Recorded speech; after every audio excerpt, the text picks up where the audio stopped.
Hi everybody, Joel Kennedy with Kennedy Violins. So today's another play-along video, and today we are covering Musette from Suzuki Book 2. Okay, so I'm just going to play through it really quickly without the repeats for time. And don't forget, every week I do a play-along piece, and right now we're just covering the entire Suzuki series. And the dartboard of destiny back there, it determines what piece we're going to be doing for next week. So at the end of this video, I'll be throwing the dart and we'll find out what piece we're going to be doing for next week. Okay, so here we go.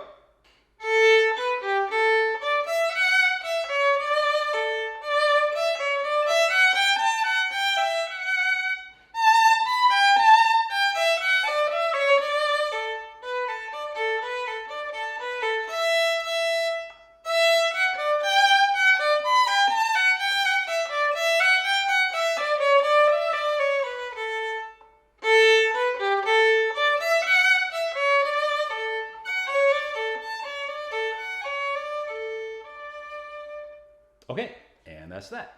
Okay, so now I'm going to play it through without the repeats, and I'm going to put the metronome on, right? So you can hear how it fits with the beat. Now, the piece is written in cut time, right? So you see that C with a line through it. So that means instead of it being common time, 4/4, now it is cut time, which is 2/2, right? So that means there's two beats in a measure, and the half note gets the beat, right? So usually a quarter note is one beat, right?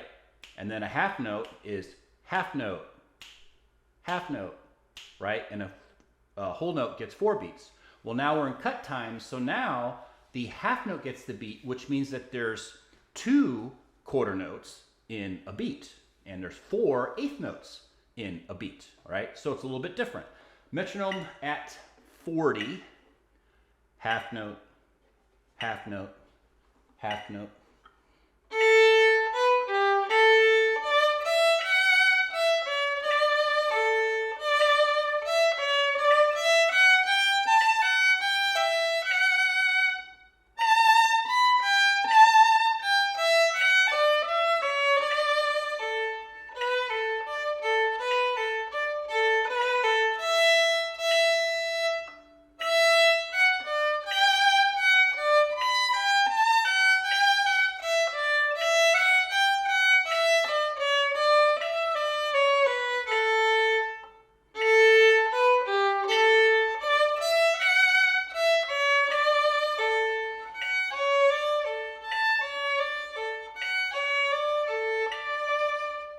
Okay, and that's that. Okay, so our key signature has 2 sharps in it, F sharp and C sharp. That means we're in a key of D major. So what does that mean for your fingers? Well, it means that we're going to have, for this particular piece anyways, we're going to have a high second finger on the A string.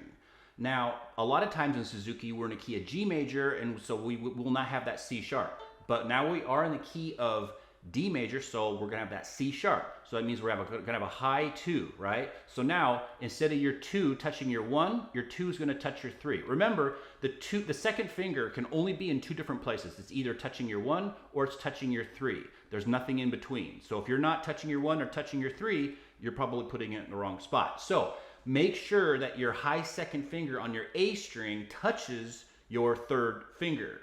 Okay, and then you have a low second finger on the E string. That's your G natural, right? So that means that low second finger needs to touch your 1st finger, right? So if it's a high second finger, a G sharp, it's going to touch your 3rd finger. So for this piece, it needs to touch your 1st finger. If you put it anywhere else, again, you're wrong.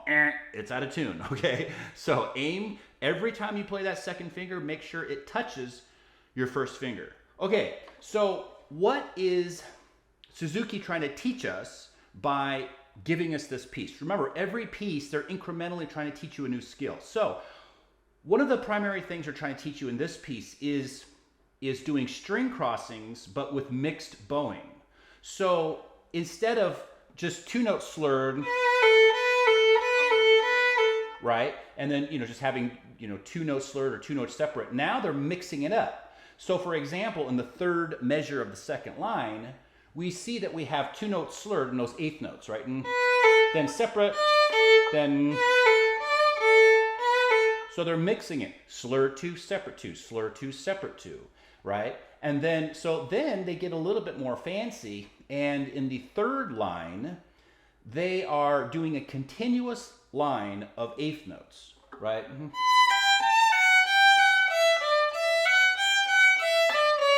Then 4 in a slur. So they're trying to teach you string crossings with slurs, 4 notes in a bow, 2 notes in a bow, and 1 note in a bow, right? So my advice, because I've taught students this piece before, usually, kind of beginning students, right? And the issue that they generally have is this complexity, right? Having slurred notes, 2, 4, or 1, or whatever, So my suggestion is when you first practice this, and you might run into some issues with the slurs, practice everything without slurs. Then put the slur in. So for example, the second to last measure of the first line. So we have...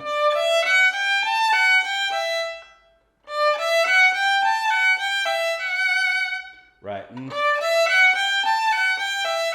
Just do them all separate.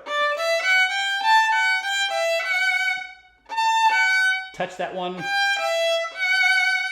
Then once you get used to it, your second fingers are in tune in particular. Now put the slur in. Right? So same thing. Now the hardest one, well, I don't know. Second measure of the second line, you have string crossing with a slur. So we have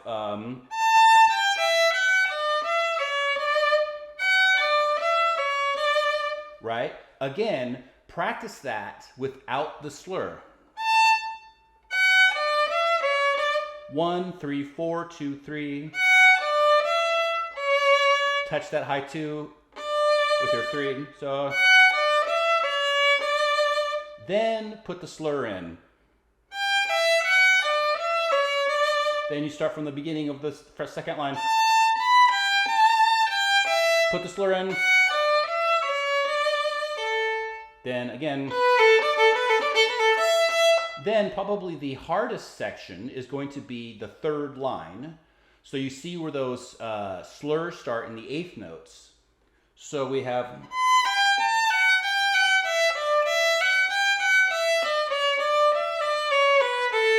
right? Practice that whole thing with no slurs.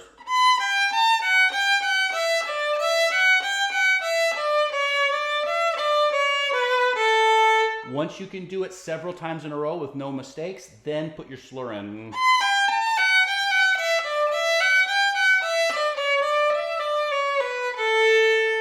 Okay, so that's my, without going into any more detail, that's the easiest trick that you can do. Take your slurs out. If you're having trouble with any of the notes, any of the string cross, any of the rhythms, take your slur out. Make it easier. Practice it when it's easier. Then add elements that make it more difficult. Okay, so in terms of repeats, okay, so we have our first repeat at the end of the first line, right? So we have those 2 dots at the end of the first line. That just means go back to the beginning and then play it again, right? And then we have our second repeat at the very end of the piece, right? At the end of the fourth line. And then we find the previous 2 dots, which occur the first measure of the second line, right? So you see those 2 dots at the very end, boom, go back to the set of dots before that in the first measure of the second line and play that entire section again. So just in case you didn't know how the repeats work. Okay, last thing I'll mention is the dynamics. So we've got a little bit of a variety here, right? We have mezzo forte, right? Medium loud in the beginning. It goes to a piano, right? Quiet. And then we have all of a sudden a forte in the first measure of the second line, okay? So most of this piece, it's all gonna be in the middle of the bow, right? Don't play at the tip, don't play at the frog. Try to stay in that middle the whole time. Remember, you are in charge of your bow.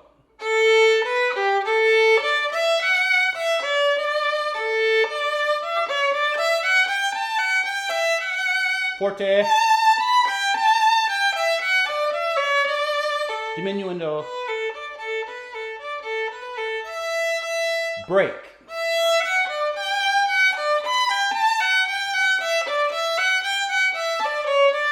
diminuendo, break, string crossing, Now, a lot of people have trouble with these, right? You already know what I'm going to say, right? Practice it without slur.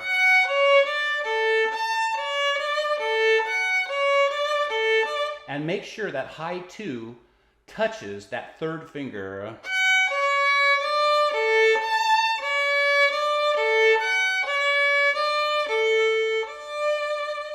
Okay, so that's probably all I need to really say about this piece. Let's find out what the piece is going to be for next week.